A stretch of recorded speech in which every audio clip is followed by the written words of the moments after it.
gotta make a better day. All around the world, you gotta spread the word. Jehovah's Witnesses are often reminded that they are unique in enjoying God's direction and backing. They are told that as a people they are spread throughout the entire planet and are actively spreading the good news in every land. Consider the following words from page 30 of the brochure, Does God Really Care About Us?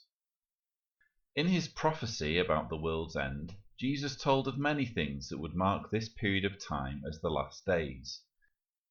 A basic feature of this prophecy is mentioned in his words at Matthew 24:14. This good news of the kingdom will be preached in all the inhabited earth for a witness to all the nations, and then the end will come. Have we seen that prophecy being fulfilled? Yes.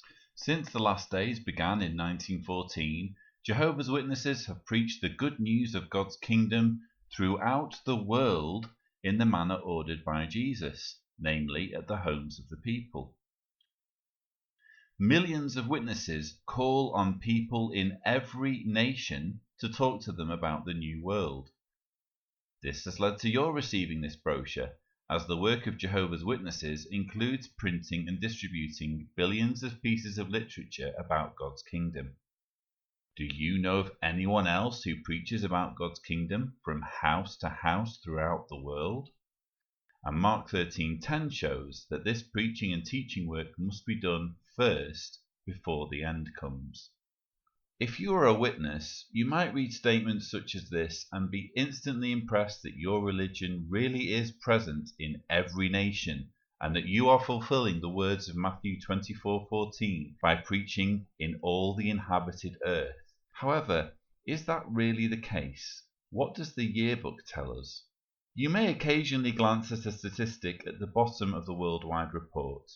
It refers to 30 other lands where the preaching work is under ban or openly persecuted. Because these lands aren't listed by name, it's easy to overlook them. However, it is possible to find out which countries are included in this figure simply through the process of elimination. On closer investigation, we find that there are in fact 33 lands not mentioned in the worldwide report. Why is this? Well, it's believed that 3 lands have absolutely no publishers whatsoever due to fears over the safety of Jehovah's Witnesses in those countries. These so-called zero lands are Afghanistan, Somalia, and North Korea. The existence of these zero lands has never been confirmed in the Society's literature.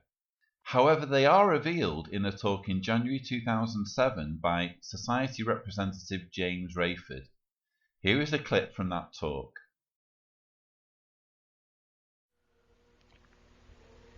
The faithful slave feels that they have fulfilled Matthew 24:14. This good news has been preached in all the inhabited earth for a witness. What does the next part of that text say after? Yes, the end will come. Do you know that there are only 3 countries in the entire world where there are no witnesses today? Only 3 countries.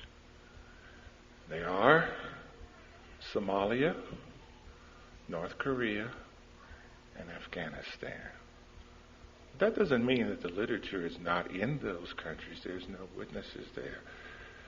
And I mentioned this yesterday to some of the friends, and they wanted to know why. And I will tell you why. Jehovah does not send his people to any environment where they will be killed. That's why there's no witnesses there. Those 2 countries bear community responsibility. But the good news of the kingdom has been preached. So when we add these 3 zero lands to the 30 other lands, we now have the 33 countries in total that should be missing from our worldwide report. And indeed, this is what we find to be the case. I'm now going to demonstrate on a rotating image from Google Earth just where these countries are located. And you'll see that they're marked in red. They cover 17% of the Earth's land surface, stretching from the Western Sahara to the Korean Peninsula.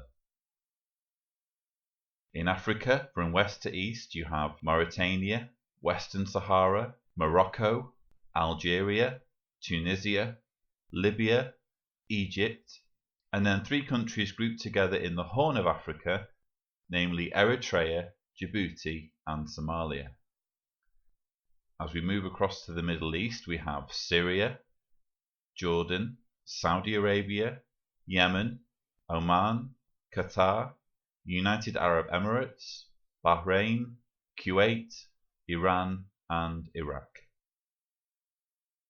Finally, as we enter Asia, we have the Maldives, Afghanistan, Turkmenistan, Uzbekistan, Tajikistan, China, Bhutan, Laos, Vietnam, Brunei, Singapore, and North Korea. The combined population of all these countries is a breathtaking 1.97 billion people, which is 28% of Earth's population. Even so, many would argue that apart from these previously mentioned zero lands, there are at least some witnesses in countries where the preaching work is under ban. This may be true, but just how many are there in these lands? Again, by referring to the worldwide reports, we see that these lands still only account for 39,000 publishers, despite an impressive 26% increase in publisher numbers for 2013. That's one publisher for every 50,000 people in a vast area of the world that makes up for 28% of the world's population. Try to imagine being one person in a crowd of 50,000 people. That's the equivalent to the seating capacity of many major sports stadiums.